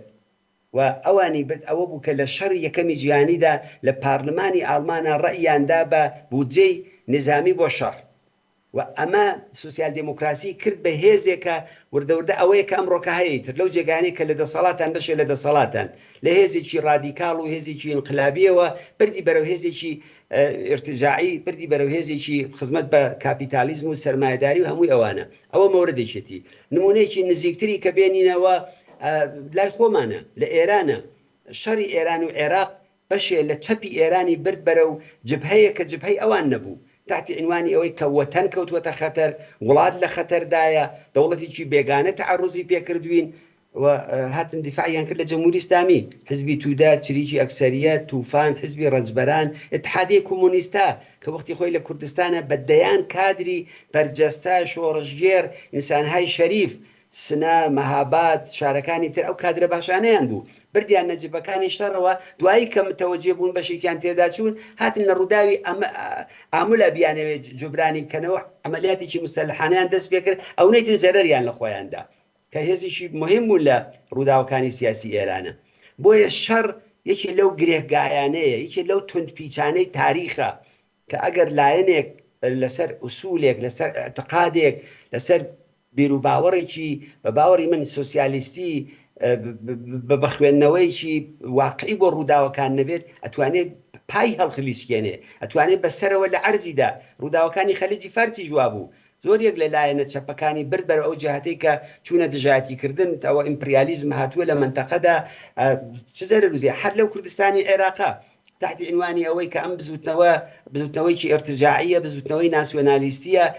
جنبشی کوردستانیان بەجێهێشت و چ زەرەرێکیان نەخودی ئەو جنبشەدا کەس نەیکوت خۆ جنبشی ئەمریکا هاتووە خەریکە جنبشی سوسیالیستی تەقوێتەکە شەرایەتێک هاتووەتە پێشەوە بە نەفی خۆ ئیستیفادەی لێ بکە بۆشاییەک دروست بووە لەو بۆشاییەدا ئیمکانات دروست بکە شوراکان دروست بکە حاکمیەتی جەماوەری هەزار یەک شتی ئاوا بکە بۆیە خۆ نظامهای استبدادی و دیکتاتۆریدا لە عینی بە قووەتبوونی ئەوانانیە کە تۆ ئەتوانی کارکەی لە وەختەدا سەرکوت دەکەن بەڵام لەو بۆشایانەی کە دروستە بێت دەبێت فرسەت دروست بکەیت دەبێت ڕێگا خۆشکەی بۆ ئینقلاب ئەوەی لەو کارانەیە بۆیە لە دڵی ئەم ماجەرایشدا بە باوەڕی من بەشێ لە چەپی ئێران تەجربەی 59یان تێکرار کردەوە لە ناوە فعالی کاریگەری کە زیندانی بووە دیفاعکە لە جەریانی حماس نووسری کە بە قەولی خۆی 15 دانە کتێبی هەر لەسەر فەلەستین نووسیوە ئەمڕۆ کە دێت شیعر دەڵێ بۆ یەحیا سێنوار ئەمە تراژێدیایە ئەمە تێکەڵکردنی مەرزی خەڵکێک و بزوتنەوەیەک لەگەڵ بزوتنەوەیکی ترە کە بەرنامە سیاسیەکەی ناخوێنێتەوە بەرنامە سیاسیەکەی تەفسیر ناکات مەسەلە شەخص نییە یحیا سنوار مقاومەتی کردو هەچێشی کردووە بە جێگای خۆی بەڵام خزمەتی بەکام بەرناما کرد ئەگەر یحیا سنوار و محەممەد زەیف و جەرەیانی حماس و ئەوانە وایەتن بزوتنەوەی ژنان چی بەسەرا هات مطالباتی کرێکاری لەکوێ قەراریە کرد مافی دیاریکردنی چارەنووسی خەڵکی فەلەستین بەکوێ گەی ئەوە نییە خۆدژاتی لەگەڵ تەرەفدارانی ئەمریکا لە ئەفغانستان ناکرا تاڵبان هاتووە هەر ئەو ڕۆکە وەزیری ناوخۆکەیان قەراری گوزەرانووە ژنان حتا لەگەڵ یەکتریش نابێ قورئان بخوێنن قورئانێک ئەوان بیر و باوەڕیان و ئایدۆلۆژی و هەموو شتێکیشیانە ئەوە هیچ کە نابێ بە دەنگی بەرز بانگ بڵێن نابێ گۆرانی بڵێن نابێ ژن لە سەحنەی تەلەڤیزیۆنا دەربکەوێ تۆ دەبێ ئەو بزوتنەوە ببینی نەگەوەی کە تاڵبان چەندێک یا بەرنامە سیاسیەکەی تاڵبان ببینی نەگەوەی لەگەڵ ئەمریکا خەریکە دژاتیەکە یا دژاتی ناکە بۆیە بە باوەڕی من چەپی ئێران بەشێکی لەم ڕووداوانەیە ڕفوزە بوو هەر لە ناوەشی لە فعالی کاریگەریەکەی و لەو ڕووناکبیرەوەی کە دێت و خۆی دەڵێ ئێمە و فعالینی سوسیالیست ئەو فعالە سوسیالیستێت و ئەو ڕێگای حزبی توودە و ڕێگای چریکی ئەکسەریەتان ئیدامەدا خەتی دروست چییە؟ باوەڕی من لەم ڕووداوانەدا خەتی دروزی ئەوەی کە ئێمە پەیڕەومان کردووە لە شەڕی ئێران و عێراق خەوتمان ئەم شەڕە کۆنەپەرستانەیە ئەم شەڕە ئیرتجاعیە مەسەلە ئەوە نییە کە ئێمە تەئسیرمان لەسەر ئەو شەڕە چەندێکە مەسەلە ئەوەیە کە چەندێک نیروت هەیە خۆ تەئسیر بە نیرودا دەنرێتێت تۆ ئەگەر نیروت بێت تەئسیری لەسەر ئەو شەڕەدا دەنێی بەڵام ئەگەر ئەوەت نەبوو بە سیاسەتی دروست دەتوانێت تەئسیر دابنێی ئێمە نە تەرەفداری پەلاماری ئێرانین بۆ سەر ئیسرائیل نە تەرەفداری پەلاماری ئیسرائیلین بۆ سەر ئێران نەوەکو بڕێکەس لە دەرەوە وەک سەڵتەنەت خوازەکان و تەرەفدارانی ئەوان ساکەکانمان پێچاوەتەوە لە دەرەوە کە بەیانی دەگەڕێینەوە بۆ ئێران و دەبین بە ڕئیس و ڕوئەسا و کراوەتەکانمان لێ دەدەین لە پەنای کوڕیشایە نە ئەوەین و نە لە پەنای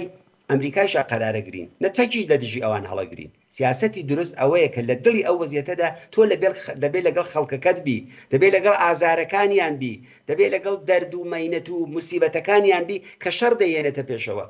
ئێستا ئەو کەسانەیە کە دەنگیان دلێرە بۆ شەڕ خەڵکی عێراق لە ساڵی 92ەکە سەرچۆپیان دەگرت لە بیرمانە ئێمە وەختە لێرە بووین شعاریان بۆ حاجی بوش دەکوت پێیان دەکوت حاجی بوش هات ڕزگاری کردین ئەمڕۆ کە دەڵێن ئای خۆزگەمان بە سەدام حوسێن داوای ئەوە دەکەن کە بەعس و باتایەتەوە سەدام حوسێن بمایە ینی ئێمە دەبێ ماتڵبی 30 ساڵمان بەسەر بێت لە ئێرانە جارێکی دیکە تووشی ئەو موسیبەت و بەڵاو لێ قەومانە بین تاکوونە پەشیمان بینەوە لەوەی کە کردومانە نا هێزێکی چەپ هێزێکی سوسیالیست هێزێکی کۆمۆنیستی وەکو کۆمەڵە و حزبی کۆمۆنیستی ئێران حقیقەتەکان بە خەڵک دەڵێت ئەم شەڕە شەڕی ئێمە نییە ئەگەر ئیسرائیل بێت لە ئێران بدات و ناوەندهای اقتصادی ئێران بڕوخێنێ گاز و نەوت و لەو سەرمایەدا چیها خەڵک هەر بۆ سەرمایە تێدا دەچێت ئەوە کەی ئارەزووەکە من بۆ جامعەیەکی وەکو ئێران بمبێ ئەوە کەی ئارەزوو دەوە بێ ئێران ببێ بە فەلەستین ئاخر لە دوورەوە دانیشتووی لە ئەوروپا لە شوێنی گەرم و نەرم نا بیر لە خانەوادەکەت کەرەوە لە سنە و مەهابات و تاران و شیراز و ئیسفەهان بن ئەو بۆمبەهات خۆشەر نییە هەردا بەسەر دوژمنەکە تا بەسەر جەمهوریت ئەگەر دای بەسەر و خەڵکەی تراچی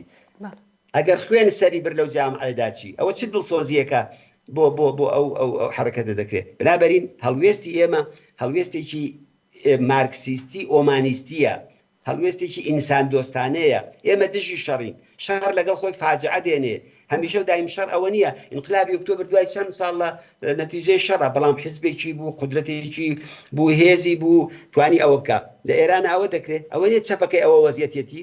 ئەوە نیە بەشێکێر ئەوەیە پێمان دەڵێن چەپەکان و ئیسلامیەکان لە دنیای ئەمڕۆکەدا بەیەکۆ دەمان خوێندنەوە ئەو چەپەیەکە ئەو موسیبەتە دروستەکە بۆیە من لام وایە هەڵوێستی دروست ئەوەی دژاتی لەگەڵ شەڕ ئەگەر لە ئەگەری ئەو شەڕەشا ئێمە لە هیچ کام لەو بەرەی شەڕانە نابین شکۆلەترین کەلێنێکمان بۆ دروست بێ حاکمیەتی خەڵکی تێدا دروستەکەین شوراکانی تێدا دروستەکەین ژیانی خەڵک دێڵین تووشی گێر و کێشە و مشکلە نەبێ و ئەوە کۆمەڵەیە ئەتوانێت لە جامعەی کوردستان ئەوانە تەزمین بکات نەک ئەو بەرانەی کە لێستەوە خۆیان حازر کردووە لەگەڵ شتێک بچنەوە سحێنێ مەهابات و سنە و سەقز و شوێنەکانی کە بگرن بەدەستیانەوە. سپاس کاک حەسەن کاریگەری ئەو کێشە و بەتایبەت لەسەر بیرروڕای گشتی لە ئێران چۆنە چە مەیل و بۆچوونێک چاک یان خراپ پێکاتوەوە هەڵوێستی دروست بەرامبەر بەو مەیلە کۆمەڵایەتیانە دەبێت چۆن بێ من لەو پرسیاری ئەوڵ ماسەعیم کرد لە نەزەر خۆمە پێما بەشێرە و جوابەی ئەم پرسیارەی بەڕێزیشتانی تێدایە خەڵکی ئێران ئەوەندە لە جمهوری ئیسلامی نفرەتیان هەیە ئەوەندە لە جمهوری ئیسلامی تووڕەن ئەو شەوەی کە ئیسرائیل بە موشک لە ئێران دەدا شایە گێڕن خۆشیە گێڕن بۆچی بۆ ئەوەی کار ئەو شەوە ساڵڕۆژی گیانبەختکردنی چەندین کەس لە شۆڕشی ژینایەیە نگەرانن پیان وایە لەو ڕێگایە و تۆڵی خوێنی منداڵەکان نا تۆڵی خوێنی منداڵەکانی ئێمە بە موشەکەکانی ئیسرائیل ناکرێتەوە ئیسرائیل بۆ خۆی لە جمهوری ئیسلامی جنایەتکارتر نابێت دڵمان بەوە خۆش بێت نابێ ئومێدەوار بین بەوەی کە ئیسرائیل بۆمانی دەڕوخێنێ ئەمریکا دەوڵەتی عێراقی بۆ خەڵکی عێراق نەڕوخان بەسەریان ناڕوخانی لە دڵی ئەوەدا ئەو سیستمی خۆی دروست دەکات پیاوی خۆی و چەکی خۆی و پارەی خۆی و هێزی خۆی دێنێتە بەرەوە ئێمە دەبێت بە هێزی خۆمان بۆی لە ناو خەڵکی ئێرانە با خەڵکێکی زۆر لەوانەیە پیان خۆش بێ کە ئەمڕۆکە ئیسرائیل لیبدا بەشێکی ئەوە لە چیەوەیە لە احساسی زعفەوەیە لە احساسی ناتەوانیوەیە لە احساسی ئەوەیە کە دەڵێ من بۆ خۆم جمهوری ئیسلامیم بۆ ناڕوخێنێ بعد دوژمنەکە بیڕوخێنێ بۆ ئەمە هەڵەیە ئەمە خۆی بەشێک لە زعفی چەپە بەشێک لە زعفی هێزە سۆسیالیست و کۆمۆنیستەکانە کە نەیانتوانیوە ئەو هێزە کە هێزی ئیجتماعی سازمانی بن ئابە و سیاسەتانەوە کە دەیگرێتە پێشکە لە پرسیاری پێشوە ئاماژەم پێکرد وەیە بەشێک لەو خەڵکە ئەوەیە بەشێکی تری مربوطە بە عوامل و دەمو دەستگاهای حکوومەتی و خانەوادەکانیەوەن تاکوونی ئاخرین مەرحەلە لەگەڵ جمهوری ئیسلامی دەمێننەوە ئەوە سعی دەکەن کە بەرحەڵ هەرچوانە بێ ئەو نظامە پارێزن بۆی بەرژەوەندی خوانی تێدا دەپارێزن بەشێکی تری لەو خەڵکەش بە باوەڕی من ئەو بەشە لەو خەڵکەیەکە لە فەراتر لە جمهوری ئیسلامی و فەراتر لە دەوڵەتی ئیسرائیلی سیاست و سەحنەی سیاسی ئێران دەبینێ دەوێت ئەو جامعەیە تووشی گێژاوەیەک نەبێت کە لیبی تووشی بووە تووشی بەدبەختیە نەبێت کە سووریە تووشی بووە تووشی ئەو موسیبەتە نەبێت کە عێراق تووشی بووە تووشی ئەو ماڵوێرانیە نەبێت کە لە شوێنەکانی دیکەی حوسیەکان لە یەمەن بەسەر ئەو خەڵکیان هێناوە و تاوێنە تاوێ ئەمریکا و وڵاتەکانی کە لێ دەدەن تووشی عەرەبستان نەبێت شیرازی ئەو جامعە لە یەک نەبچڕێ بەشێکی زۆری لەو خەڵکە وا بیرەکاتەوە وەیەکانە ناتوانین بڵێ جامعەی ئێران یەک نەوع بیرەکاتەوە توانم بڵم ئەو سێ چوارنەوە بیرۆکە تێدا هەیە و نەقشی هێزێکی چەپی سۆسیالیست دەوەیە کە لەو شەرایەتەیە بتوانێت ئەو جبهەی سێهەمە هدایەت بکە ڕەهبەری بکە خەتی پێ بدات پێی بڵێ چی بکە بە فعالی کاریگەریەکەی بە فعالی ژنانەکەی ئەوەش دەدڵی چییە؟ دەدڵی شۆڕشی ژینایە باوەڕی من ئالتەرناتیوی ئێمە شۆڕشی ژینایە ئەلترناتیوی ئێمە درێژەی شۆڕشی ژینایە لە کوردستان لە خارجی کوردستان تێکەڵبوونی ئەو شۆڕشی کوردستان و دەروەی کوردستان لەگەڵ یەکتر بەهێزکردنی ئەو پێمان خۆشە جەمهوری ئیسلامی زەعیف بێ بەڵام نەک بە قیمەتی قەتڵ و عامی خەڵکی ئێران وڵاتانی ئەوروپایی دەتوانن هەر ئەو ڕۆکە سفارەتخانەکانی جەمهوری ئیسلامی داخن ئەوە نیە دوێنێ پێرێکە کەسێکی ئاڵمانی ئێرانیان کە لە ڕفاندیان و ئەعدامیان کرد دەی بۆ سفارەتخانەکانیان داناخن لە ئێرانە زۆر ڕێگایکی کەم هەزینەیە بۆچی ئەو چەک و چۆڵەی لەکوێوە دەفرۆشرێ ئێستای بە جەمهوری ئیسلامی ڕێگای و قاچاقچیانە بۆ ناگرن ناتوان بیکەن با دەتوان بیکەن بەڵام ئەوە ناکەن چونکە دڵیان نایێت بنابراین ئێمە دەبێت ئەو ڕێگایانەی کە بە قازان زمانە و بە مەسلحەتمانە دەبێت ئەوانە بگرینە پێش لەوانە ئیسفادە بکەین و ئەوە لە دڵی بە باوەڕی من بەهێزکردن و تەقویتکردنی دووبارەی شۆڕشی ژینا و سەرهەڵێنانەوەی ئەم شۆڕژە و ئەوەی کە خیابانەکان بێتەوە دەستی جوانەکان بێتەوە دەستی ژنان هەرو مقاومەتێک کە ئێستا دەیکەن ئێوە تماشای ئەو نامانەکەن کە لە زیندانەوە گوڵڕخی ئیرایی و کێو ئەوانە هەر لەسەرەوە ئەدامە دەینووسێت ئەوە ئەو حرەکەتەیە ئەو جنبشەیە ئەو جنبشی ژنانەیە کە ڕۆژانە حجاب و مەقنعە و ئەوانە فرێ دەدات بیر و باوەڕی پیاوسالار دەخاتە ژێرپای فەرهەنگی ئاینی ژن دەخاتە ژێرپای ئەوە ئەو فەرهەنگەیە ئەوە ئەو جەبهەیە کە ئێمە دەبێت تەقویەتی کەین و ئێمە چوە کۆمەڵە چەوک حیزبی کۆمۆنیست لەو بەرەدای بەڵێ کاک حەسەن بۆچی پێویستە بیر و ڕای گشتی لە ئێران لە هەمان کاتاکە ڕێزی خۆی لە کۆماری ئیسلامی ئێران جیا دەکاتەوە پێویستە پشتیوانی مافی پێشێلکراوی خەڵکی فلستین بێت خەڵکی فلستین هەر لە ساڵی 48ەوە کە ئیسرائیل دروست کراوە یەکێک لەو خەڵکە ستەملێکراوانەیە لە مەنتەقەکەدا و بێزگەلەوە مەسئلەی فلستین تاکوونێ حەل نەبێت و مەسئلەی کورد من چەند جاری شەر لەم تەلەڤیزیۆنەوە وتومە دوو گرێکوێرە لە مەسئلەی ڕۆژهەڵاتی ناوەڕاستە هەیە فلستین و مەسئلەی کورد ئەوە جاری تورکیە خەریکە بەدانێکیانەوە یاریەکات ئەمە ئەم دوو منتەقەی تر جارێ ئەوە وەزیەتێتی لە ڕۆژئاوایە دەیبینین چه وەزیەتێکیە ئەوە کوردستانی باشوورە دەیبینین کە چۆن بەسەر تورکیە و ئێران و ئەوانەدا دابەش بووە یعنی مەسئلەیە کە ئەمە گرێکوێرن دیفاعکردن لە مافی خەڵکی فلستین دیفاعکردن لە ژنێکی ستەملێکراوی کوردە دیفاع لێکردن لە کۆڵبەرێکە دیفاع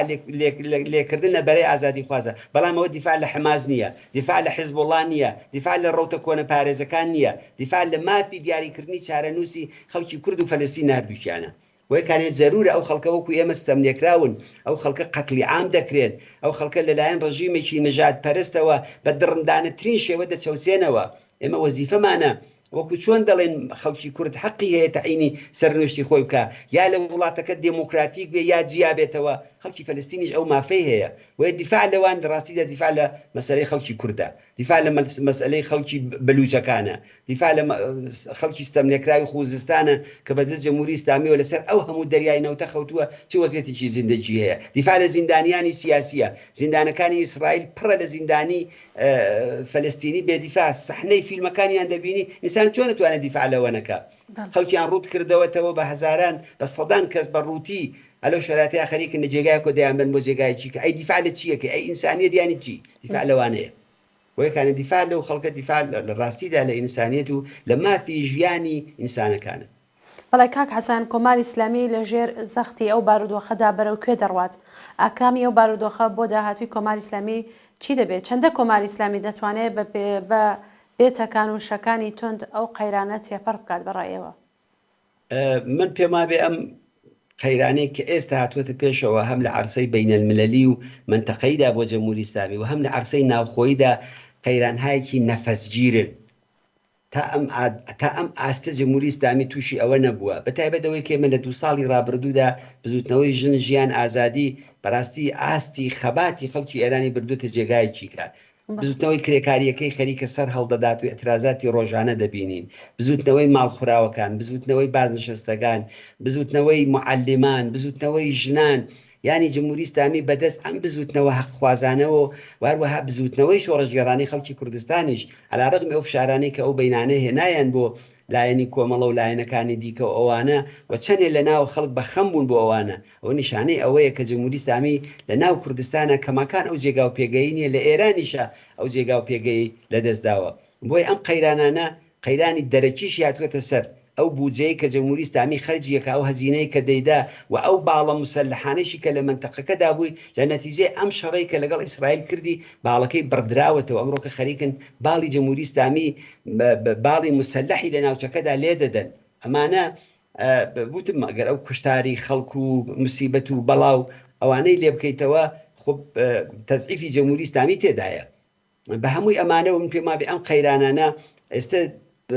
یەخەی جەمهوری ئیسلامی گرتووە قەیرانایەکی نەفەسگیرە قەیرانایەکی سەختە و دەربازبوون لەمانە ئاسان نییە چون اقتصادەکەی ڕووخاوە تمەن ئەرزشی نەماوە بازاری بورسی ڕۆژانە دێتە خوارەوە هەڕەشەیەک دەکرێت بەجارێ هەموو اقتصادی ئێران دەڕوخێت و داڕمێ بەسەریەکە لە دڵی ئەوەشدا ئەوان دێن چیەکەن دێن چەندین بەرابەر هەزینەی هێزی نظامی و هەزینەی هێزی کوشتار زیاد دەکەن هەر لە ئێستەوە هۆشدار دەدەن کە سەتحی بەکارهێنانی گازی ئێمە کە دووەمین تەولید کننده گازی دوای رووسیا لە ئاستی چەند بەرابەری خۆمان زیاترە ئەو ئێستەوە هەڕەشە لە خەڵک دەکەن زمسان گازتان نییە لە ماڵەکانتان دەبێت ئێستەوە بە سەرما بخەون لە فکری خۆتان نابن دوو من بەرمیل و دوو بۆشکە نەوت لە ماڵەکانتانەدانێن لە ئێستەوە کە تووشی بەڵاو موسیبەتی جەمهوری ئیسلامی بەرقەوە وەزیەتێتی کا هەیە هەمووی ئەوانە پێمان دەڵێ کە جەمهوری ئیسلامی دەرگیری بوحرانێکی قوڵە بەڵام بوحران بۆ خۆی تەنیا کافی نییە بۆ ئەوەی کە دەوڵەتێک بڕوخێنێ ئەوەی کە ئەتوانێت کۆتایی بە بوحران بێنێ ئینقلابە ئەوەی کە ئەتوانێت سەرنوشتی بوحرانێکیش معلومکە ئینقلاب و هەڵسان و خۆشانی خەڵکە ڕژیمیشا لە بوحرانێکی زۆر قوڵا بوو ساڵی 57 بەتایبەت لە پاییزەکەیەوە چی تەکلیفی ئەو بوحرانەی ڕۆشن کردەوە راپەڕینی 57 بوو بەڵام بەداخەوە کە دژە ئینقلابێکی زۆر خراپتر لە ئەو ئەزمونەشمان هەیە ئێستا کە نێڵین ئەوە بێ بۆیە ئەو بوحرانە هەموو شەواهد وان نیشانەدات جمهوری ئیسلامی بە ئاسانی لێ نایەتە دەرەوە بەڵام ئەگەر بەدیلەکەی کە بەدیلی ئەو حکوومەتەیە لە دڵی ئەو حکوومەتەدا لە ناوی ئەو جامعە بۆ لە گۆڕنانی شکل نەگرێ جمهوری ئیسلامی توانێت ئەو بوحرانەی پشتسەر بنێ ڕێگای ئێمە ئەوەیە کە ئەو بوحرانە تەشدید بکەینەوەش بەچی بە تەقویەتی ئینقلاب بە بەرەو پێشبردننی ئینقلاب بە پلان و بەرنامە و فکر بۆ ئەوەی کە ئەو خۆمان چۆن بەهێزکەین تێدا بزوتنەوەی شۆڕەژگێڕانەی کوردستان بزوتنەوەی کرێکاری بزوتنەوەی ژنان بزوتنەوەی خوێندکاری بزوتنەوەی متالباتی بزوتنەوەی لە گۆڕنانی جەمهوری ئیسلامی واتە شۆڕەشی ژنجیان ئازادی چۆن ئەوانە بەهێزکەین بە باوەڕیم ئەوەیە کە ئەتوانێت ئەو بوحرانە نەهاییە بکات بە لە گۆڕنانی یەکجارێکی کۆماری ئیسلامی کاک حەسەن زۆر سپاس بۆ ئامادەبوونێت کاتی بەرنامەکەمان کۆتایی پێهات ئەگەر پێتان وایە شتێکەیە ئاماژەتان پێ نەکردوە بە کورتی فەرموون سپاسدانەکەم بەحسەکان زۆر قوڵ و هەمەلایەنە و بەربڵاو بوو بۆیەکانێ هەر شتێک هەر دەکرێت هەر کامێکی بەشێک باس بکەیت قسەی من ئەوە نییە کە ئەو بەحسانە هەمووی ئەدای مەطلەبی کردبێ هەموو شتەکان جواب درابێتەوە ئەوانە بۆ خۆی احتیاجی بە کات و سات و بەتایبەت پرسیارەکانی ئەوەی زۆر وەسیع بوو پرسیارایکی زۆر پڕمعنایش بوون هیوادارم توانی بێتمانەوەی کە مەبەستی ئێوە و بێت ئەوەمان بە جواب دابێتەوە و بینەرانیشمان هیلاک نەکردبێت سپاسیش بۆ ئێوە و عەرزی تایبەتی ترم نییە زۆر سپاس جارێکی تر سپاس بۆ هاوڕێ حەسەن ڕەحمان پەنا ئەندامی کمیتەی ناوەندی کۆمەڵە کە لەم بەرنامەیە بەشدار بوو بینەرانی عەزیز بەم جۆرە هاتینە کۆتایی ئەم بەرنامەیە سپاس بۆ بینینی ئەم بەرنامەیە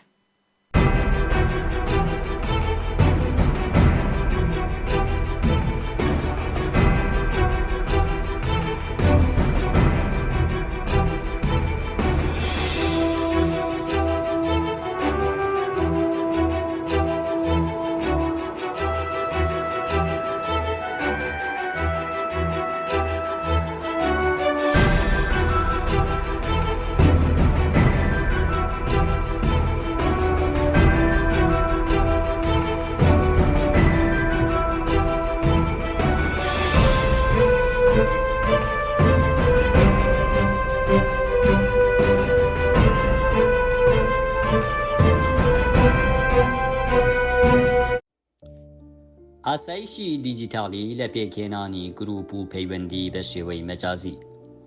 بۆ هەندێک کەس ڕەنگە بە چەند هۆکارێک وەک هۆکاری ئەمنی نەتوانرێت بە شێوەیەکی شەخصی گروپێک بەکار بهێنرێت و لەوانەیە بە شێوەی مەجازی گروپەکە پێک بهێنن هەروەها بۆ هەندێک کەس ڕەنگە نەتوانرێت چالاکیەکانی ڕێکخراوەی گروپی بە شێوەیەکی تەواو ڕوبەڕوو ئەنجام بدرێت و بە ناچاری لە هەندێک حاڵەتدا شێوازی مەجازی و ئانلاین بەخۆ بگرێت بۆ ئەوەی چالاکیەکی سەلامەت ئەزمون بکەین ئاماژە بە چەند خاڵێک کراوە لە پێکێنانی گروپ و پەیوەندی گروپیدا کە کەڵکیان دەبێت. ئەگەر خەڵک لە ڕێگەی فەزای مەجازیەوە گروپەکان هەماهەنگ بکەن و ڕێک بخەن، تەنانەت چالاکی مەجازیان هەبێت دژی کۆماری ئیسلامی، باشتر وایە ناوی ساختە بۆ هەموو هەژمار و بەکارهێنەرەکانیان لە ئینترنێتدا بەکاربهێنن، لەوانەش تێلگرام، ئینستاگرام، ئێکس و فەیسبوک. پێشنیار دەکرێت لە بری واتساپ لە گروپی سیگنال و تێلگرام ڕێکیان بخەین. واتساپ ژینگەیەکی سەلامەت نییە بۆ ڕێکخستن بەهۆی ئاشکراکردنی ژمارەی تەلەفۆنی کەسی و هەڵەی ئەمنیەوە. ئامۆژگاری ئاسایشی دیجیتال بۆ بەکارهێنەرانی بەرنامەی تێلگرام. ئەگەر بەنیازی بەکارهێنانی ئەپلیکیشنی تێلگرامی تەنها وەشانی ئەسلی خۆت بەکاربهێن و بە هیچ شێوەیەک ئەو وەشانە ساختە بەکارمەهێنا کە لەلایەن کۆماری ئیسلامیەوە دروستکراوە، وەک تێلگرامی زێڕین و هاوشێوەکانی. ئەگەر تێلگرام بەکاردەهێنی بۆ پەیوەندیکردن، دوای هەر جارێک بەکاری دەهێنیت، زانیاریەکان و شوێنی پاشکەوت کراوە بەدەستی و لە ناو ڕێکخستنەکان و بەشی داتا و هەڵگرتنەوە بسڕەوە. لە تێلگرامدا بژاردەی خشتەی سڕینەوەی ئۆتۆماتیکی بۆ زانیاری و گفتوگۆ چالاک بکە و زۆربەی کات نهێنی چات بەکاربهێنە. ڕێکخستەکانی نهێنی تێلگرام چالاک بکە بۆ ئەوەی لە کاتی پێشکەشکردنی ناوەڕۆکدا نەتوانرێت دەست بگات بە ناسنامە یان ناوەکەت. پێشنیار دەکرێت جارجار ناوی بەکارهێنەرەکەت بگۆڕیت بۆ ئەوەی ئاسایشت لە تێلگرامدا زیاتر بکات. ئامۆژگاری ئاسایشی دیجیتال بۆ بەکارهێنەرانی ئیمەیل. باشترە زوو وشەی نهێنی ئیمەیل و بەرنامەکانی تر بگۆڕیت و ئەپەکانی بەڕێوەبردننی وشەی نهێنی بەکاربهێنێت. باشتر وایە ئیمەیلی جیاواز بەکاربهێنیت بۆ پەیوەندیکردن لە نێوان ناوەکی یان گروپەکاندا. ئامۆژگاری ئاسایشی دیجیتالی لەسەر چۆنیەتی بەکارهێنانی سیمکارت. بۆ دروستکردنی ئەکاونت،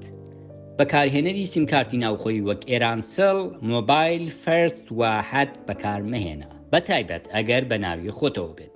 ئەگەر تۆ چالاکوانێکی ناسراویت، ئەوە ئەگەری ئەوە لە بەرچاو بگرە کە بتوانن ڕێگەی خۆیان بدۆزنەوە بۆ ناو ئەکاونتی بەکارهێنەرەکەت و وەک تێلگرام لە ڕێگەی پەیوەندیەکانتەوە. لەم حاڵەتانەدا دەتوانیت سیمکارتی چالاک بەدەستی، سیمکارتی نافەرمی، ژمارەی مەجازی یان تەنانەت ژمارەی دەرەوەی وڵات بەکاربهێنیت. پێشنیار دەکرێت سیمکارتی ناوخۆیی و کارتی بانک بۆ کڕینی پاکێجی ئینتەرنێت بەکار نەهێنرێت و لە بری ئەوە کارتی ئینتەرنێت لە ڕێگای فرۆشیاری نافەرمیەوە بکردێت. جیاکردنەوەی ئەرشیف و ئەکاونتی کەسی لە چالاکیەکان. گۆڕینی هەژماری کەسی خۆت کە ئەرشیفێکی زانیاریە کەسیەکانی تۆی تێدایە بۆ چالاکیەکانت بەکار مەهێنە. پێشنیار دەکەین ئەکاونتێکی نوێ دروست بکەیت و لە ڕێگەی ئەو ئەکاونتەوە بە سەلامەت بەردەوام بیت لە چالاکیەکانت. بەڵگەنامەکردنی چالاکیەکان لە مۆبایلدا دەتوانێت مەترسیەکی جددی بێت بۆ سەر ئاسایشت. باشتر وایە ئەرشیف و زانیاریە هەستیارەکانت بۆ گوازیتەوە بۆ هاردیسک یان بیان گوازیتەوە بۆ کەسێکی دەرەوەی ئێران بۆ ئەرشیف و دواتر مۆبایلەکەت بیان سڕیتەوە. ئەگەر زانیاریەکانت گواستەوە بۆ هاردیسک، خۆت بە دوور بگرە لە هێشتنەوەی لە ماڵەوە یان لە شوێنی کارەکەت.